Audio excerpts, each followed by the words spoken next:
তার মধ্যে থাকবে একটি দরজা, ভিতরে থাকবে রহমত, আল্লাহ তাআলার পক্ষ থেকে স্নিগ্ধতা, চরম অনাবিল শান্তি, আর বাহিরে থাকবে চরম শাস্তি। বাহির থেকে তারা ডাকবে, আমরা তো তোমাদের সাথেই ছিলাম। মুমিনরা বলবে, হ্যাঁ আমাদের সাথেই ছিল। এখন আমি আপনাদেরকে যে পয়েন্টগুলো বলবো, এই পয়েন্টগুলো অবশ্যই মনে রাখতে হবে। আমাদের বাস্তব জীবনে আমরা যে কাজগুলো করি, যত ধরনের ফিতনা আছে, যত ধরনের পাপাচার আছে, যত ধরনের অন্যায় কাজ আছে, এগুলোকে আমরা প্রথমত খুব সহজ দৃষ্টিভঙ্গিতে দেখি এবং এগুলো গ্রহণ করি।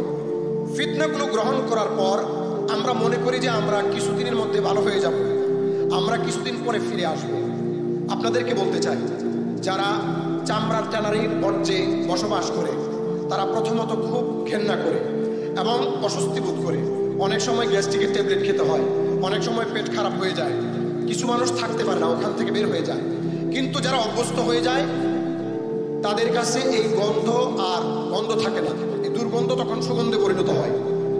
ঠিক একইভাবে কোনো মুমিন যখন ফিতনায় পতিত হয় আর আস্তে আস্তে অভ্যস্ত হয়ে যায়, তখন সে আর তওবা করার মন মানসিকতা রাখে না বা হারিয়ে ফেলে। ও তার অভ্যস্ত অর্থাবতন, কিংবা সে মনে মনে বলে যে আমি পাপ কাজ থেকে দূরে চলে আসবো, এই তো অল্প কিছুদিন পরে অর্থাবতন পাপ কাজ করতে করতে তার ভিতরে এমন একটা পরিস্থিতি তৈরি হয় যে সন্দেহের ভিতরে পড়ে যায়। বর্তমান পরিস্থিতি আপনি যদি লক্ষ্য করেন, দেখবেন মানুষগুলো অগণিত অসংখ্য সিস্টেমে পাপের ভিতরে ফিতনার মধ্যে জড়িয়ে যাচ্ছে আর নিজেকে সান্ত্বনা দিচ্ছে যে আমরা কিছুদিন পরে ভালো হয়ে যাব। সময়ে সময়ে আমাদেরকে বলা হয় যে হুজুর আমরা ভালো হয়ে যাব, দোয়া করবেন, দোয়া করবেন, চেষ্টা করছি ভালো হওয়ার জন্য। কিন্তু না, তৃতীয় ধাপে সে সন্দেহের মধ্যে পতিত হয়। ওয়ারতাবতু, সন্দেহের মধ্যে পতিত হওয়ার পরে সে আল্লাহকে নিয়ে ভাবতে শুরু করে।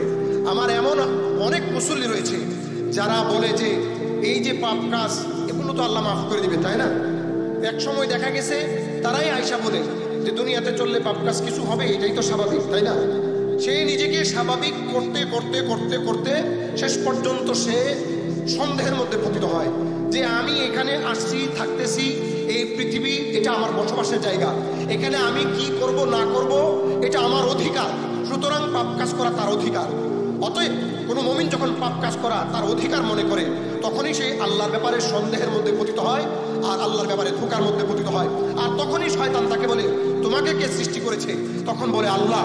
এরপরে যে সুযোগটা নেয়, আসমানকে সৃষ্টি করেছে আল্লাহ। এরপরে যে সুযোগটা নেয়, অমুককে সৃষ্টি করেছে আল্লাহ। এরপরে যে সুযোগটা নেয়, তার পাপের কারণে, পাপের ভিতরে নিমজ্জিত হয়ে সন্দেহের ঘুরের মধ্যে পড়ে যাওয়ার কারণে সর্বশেষ যে প্রশ্নটা আসে সেটা হলো তোমার আল্লাহকে কে সৃষ্টি করেছে? নাউজুবিল্লাহ বলি। এখন যে পরিস্থিতিটা হচ্ছে বর্তমান সমাজে, এই ধাপে ধাপে ধাপে ধাপে মানুষগুলো বেঈমান হয়ে যাচ্ছে। ওয়াগররাকুম বিল্লাহিল গরুর। প্রিয় ভাইয়েরা আমার, আমি খুবই সংক্ষিপ্ত করছি।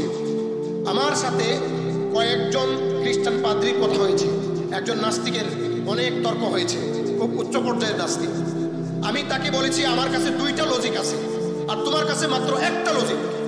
তুমি বলেছ দেয়ার ইজ নো গড, আল্লাহ বলতে কিচ্ছু নেই, আর আমি বলি যে আল্লাহ আছে। তুমি তোমার যুক্তি নিয়ে যদি সামনে আগাও, কবরে যাও, তুমি এক যুক্তি নিয়ে হেরেও যেতে পারো। আর আমার কাছে দুই যুক্তি, আমি আমার আল্লাহকে প্লাস পয়েন্টে রেখেছি। আমি বিশ্বাস করি আশহাদু আল্লা ইলাহা ইল্লাল্লাহ ওয়া আশহাদু আন্না মুহাম্মাদান আবদুহু ওয়া রাসূলুহু। আমি বিশ্বাস করি আল্লাহ আছেন এবং মুহাম্মদ সাল্লাল্লাহু আলাইহি ওয়াসাল্লাম তার প্রেরিত দূত, রাসূল এবং তার বান্দা। আমি এটা বিশ্বাস করে যাচ্ছি। ধরে নাও তুমি বিশ্বাস করো না এক পয়েন্টে, আর আমি বিশ্বাস করি যে আল্লাহ আছেন। আমি যদি গিয়ে দেখি কিছু নাই, তাহলে তোমার সাথে মিলেই গেলাম। কিন্তু তুমি যদি আমার সাথে একমত না হও, কবরে যাওয়ার পরে আল্লাহ তো অবশ্যই আছেন, যাওয়ার পরে যখন তুমি দেখবে যে মার রব্বুকা ওয়া মা দীনুকা প্রশ্নগুলো আসে, তখন তুমি কোথায় যাইবা? অতএব যুক্তিগত দিক থেকে আমরা বিজয়ী, আল্লাহর দল নিশ্চয়ই বিজয়ী হবে ইনশাআল্লাহ। তারপরে চূড়ান্ত কথা হলো যে আল্লাহ রাব্বুল আলামিন তিনি এক ও দ্বিতীয়। পৃথিবীতে যত মানুষ আছে সবচেয়ে বেশি স্বচ্ছ, সবচেয়ে বেশি ভালো, সবচেয়ে বেশি উচ্চমানের, সবচেয়ে বেশি সম্মানী তারা হলো বিশ্বাসীরা। কারণ বিশ্বাসীরা সব জায়গা থেকে যদিও অনেক সময় অপমানের শিকার হয়, কিন্তু তারা তাদের রবকে পবিত্র একনিষ্ঠ রাখার কারণে তারা আল্লাহর কাছে সম্মানিত। অতএব আমরা চেষ্টা করব আমরা আমাদের রবকে সম্মানিত রাখার জন্য মৃত্যুর আগ পর্যন্ত। আল্লাহ তাআলা আমাদের সবাইকে তৌফিক দান করুন। প্রিয় ভাইয়েরা আমার, যেদিন কিয়ামত প্রতিষ্ঠিত হবে সেদিন যদি কেউ 2 নম্বরে নিয়ে অতিবাহিত হয়, সেখানে উপস্থিত হয়, তাহলে কোনো ধরনের কোনো মুক্তিপণ দিয়ে সেখান থেকে মুক্তি পাওয়া যাবে না। অতএব আজকে যে কোরআন আমাদের সামনে আছে, এটাকে সামনে রেখে আল্লাহর ভয়, আল্লাহ তাআলার ভয়, ভীতি ইত্যাদি আমাদের এখনই আনার সময়। আমাদের উচিত না যে আমরা আহলে কিতাবদের মতো হয়ে যাব, আমাদের উপর দীর্ঘ সময় পাপাচারিতায় অতিবাহিত হবে, এরপর আমাদের অন্তর কঠিন হয়ে যাবে। হ্যাঁ, যদি এরকমটা হয়ে যায় তাহলে পাপিষ্ঠদের কাতারে আমাদের শামিল হতে হবে। আল্লাহ তাআলা আমাদেরকে হেফাজত করুন।